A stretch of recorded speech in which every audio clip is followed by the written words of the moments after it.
नमस्कार दोस्तों, मैं Sushil Kumar the politics channel में आप सभी का स्वागत करता हूं।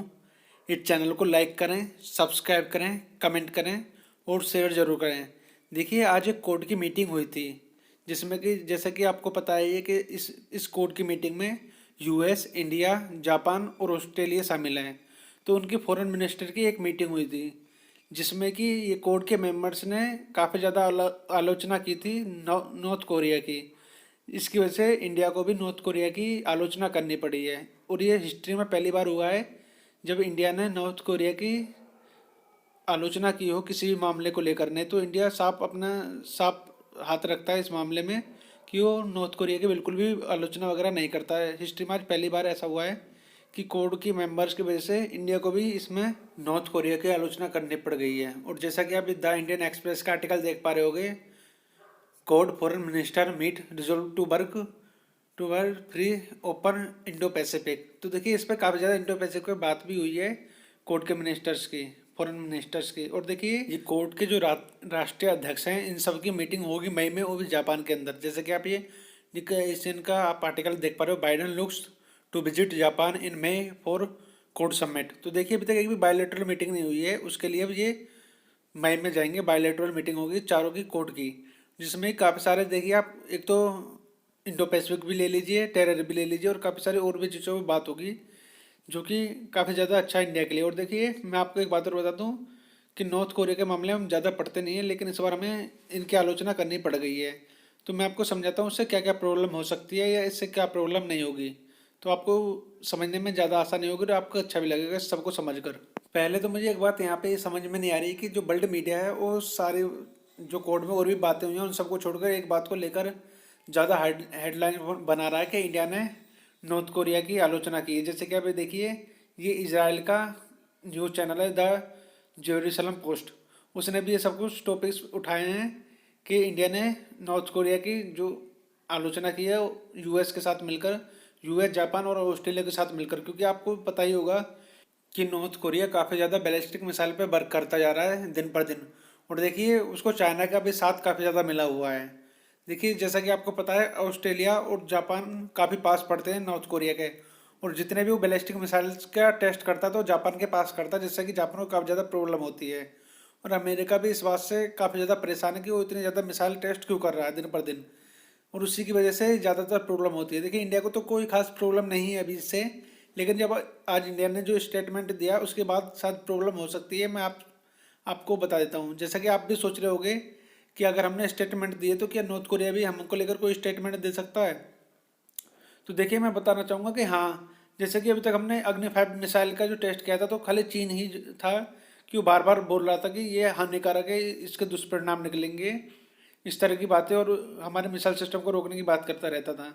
लेकिन अभी ऐसा होगा कि ज़्यादातर जो नॉर्थ कोरिया की फॉरेन मिनिस्ट्री है उसमें चीन अपना हाथ आजमाता रहता है। तो इसकी वजह से ये होगा कि जैसे कि हमने आज नॉर्थ कोरिया को लेके आलोचना करी है, तो आगे चल के चीन भी दबाव डालेगा नॉर्थ कोरिया पे कि आप भी इनके लेके कुछ बातें करें और आलोचना करें अग्नि 5, अग्नि 6 जो मिसाइल हमारी आने वाली है आगे, उसको लेकर। और देखिए, मैं आपको एक बात बताता चलूँ कि इंडिया काफ़ी ज़्यादा मदद करता रहता है नॉर्थ कोरिया की, फूड से भी लेकर और पैसे भी देता है और काफ़ी सारे और भी चीज़ों से मदद करता है नॉर्थ कोरिया की, जिससे कि हमारे रिश्ते इतने ख़राब नहीं है, काफ़ी अच्छे रिश्ते हैं नॉर्थ कोरिया के साथ।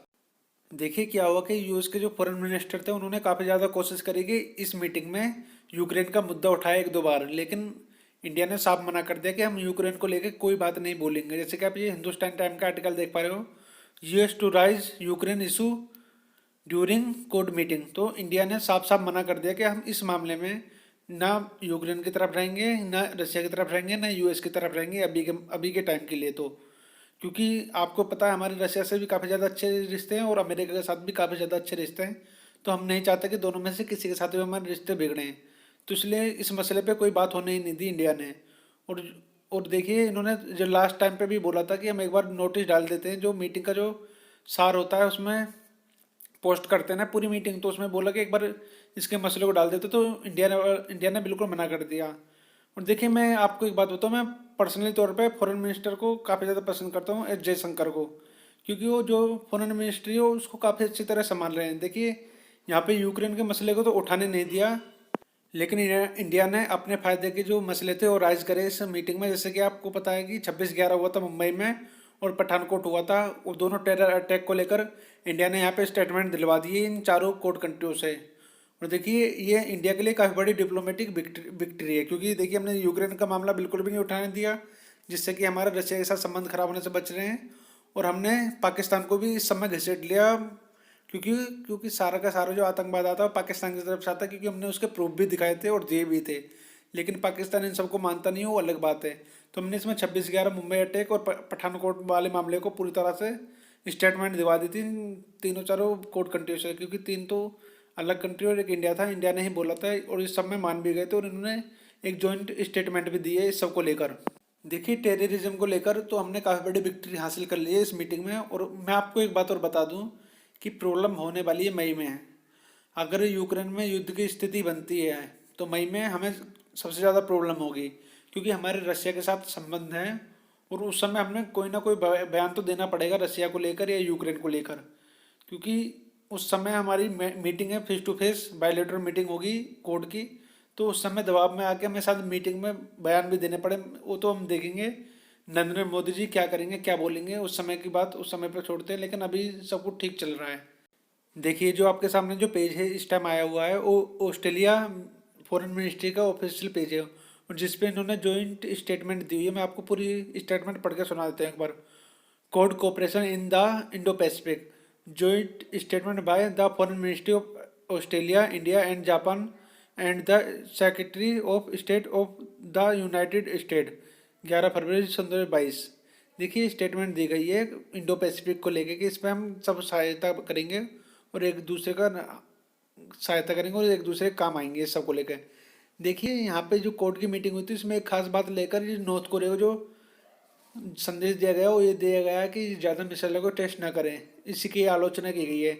देखिए क्या होता है कि कुछ समय पहले नॉर्थ कोरिया ने जो मिसाइल टेस्ट किया था वो जापान के एक्सक्लूसिव जोन के पास जाकर गिरा था, जिससे कि जापान को काफ़ी ज़्यादा प्रॉब्लम होने लग गई थी इससे, क्योंकि जब भी मिसाइल टेस्ट करता है नॉर्थ कोरिया तो इंडो पैसिफिक में ही करता है, जिसमें कि जापान को हर समय इस बात का डर लगा रहता है कि काफ़ी ज़्यादा प्रॉब्लम हो सकती है। और देखिए जिस तरह से नॉर्थ कोरिया अपनी मिसाइल और परमाणु शक्ति को बढ़ाता जा रहा है उससे अमेरिका को ज़्यादा काफ़ी खतरा है, क्योंकि आपको पता है कि अमेरिका ने ही ले रखा है कि अगर जापान पर हमला होगा तो उसका जो भार होगा वो अमेरिका पे होगा। इस तरह से उन्होंने बोल रखा कि अगर जापान पर हमला हुआ तो उसका हमला हम अपने ऊपर समझेंगे, जिससे कि नॉर्थ कोरिया काफ़ी ज़्यादा प्रॉब्लम क्रिएट करता जा रहा है जापान को लेकर इंडो पैसिफिक में। उसी को लेकर ये सारी डिटेल में बात हुई है आज। और देखिए यहाँ पे मालदीव को लेकर भी काफ़ी ज़्यादा बात हुई है। जैसा कि आपको पता ही होगा कि मालदीव में काफ़ी हद तक चाइना का स्टे है और चाइना की वहाँ पे काफ़ी ज़्यादा बात सुनी जाती है। अगर इंडिया की बात होती है तो एंटी इंडिया बातें करते हैं वहाँ पे कुछ लोग, और एंटी इंडिया सरकार भी है इस टाइम भी।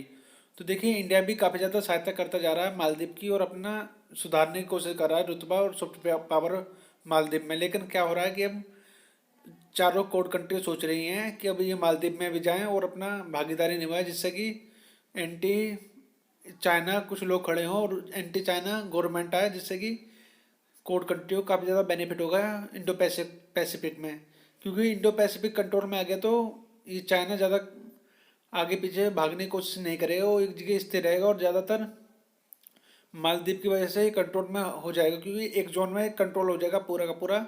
उससे इंडिया और चाइना को इंडिया और कोड कंट्रियों को काफ़ी ज़्यादा फायदा होगा चाइना की निगरानी रखने के लिए। ये वीडियो यहीं तक थी। इस वीडियो को लाइक करें, सब्सक्राइब करें, कमेंट करें और शेयर जरूर करें। अगर वीडियो अच्छी लगती है तो शेयर भी करें इसको। जय हिंद, वंदे मातरम, भारत माता की जय।